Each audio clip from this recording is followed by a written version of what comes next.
Hello বন্ধুরা, সবাই কেমন আছেন? আশা করি সবাই খুব ভালো আছেন, আমিও ভালো আছি। তো এখানে দেখতে পাচ্ছেন, এটা হচ্ছে গোবিন্দভোগ চালের খিচুড়ি। আজকে সকালে আমার রুটি করতে ভালো লাগছিল না, তাই জন্য আমি বানিয়েছিলাম এই যে গোবিন্দভোগ চালের খিচুড়ি বানিয়েছিলাম পাতলা। ছেলেটা পছন্দও করে, অন্য সময় দিলে ও পছন্দ করে, কিন্তু সকালবেলা ওইসব খেতে চায় না, তো ও খায়নি। 1 চামচ কি 2 চামচ খেয়েছে, খেয়ে এরকম রেখে দিয়েছে। তো আমি এটা ঢাকা দিয়ে রেখে দিয়েছিলাম। তো এখন ভাত আমি আর খাবো না, তো ভাবছি এটাই আমি আগে খেয়ে নিই। তো এর সাথে আমি কি দিয়ে খাবো, একটু শসা নিয়েছি।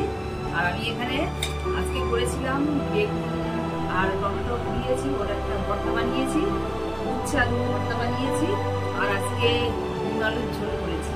হ্যাঁ, এই যে ডিম আলুর ঝোল। আর এই যে আমের চাটনি, কাঁচা আম দিয়ে চাটনি বানিয়েছি।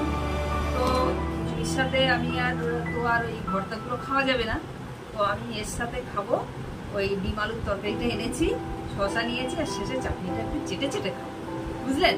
তো ওই জন্য এখন এনেছি।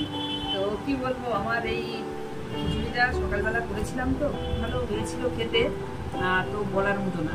হ্যাঁ, কিন্তু যার কপালে থাকবে সেই খাবে। ছেলে এত সুন্দর খিচুড়িটা মিস করলো, তো আমি খেয়ে নিচ্ছি। তো ভীষণ ভীষণ ভালো হয়েছে বন্ধু, কি বলবো।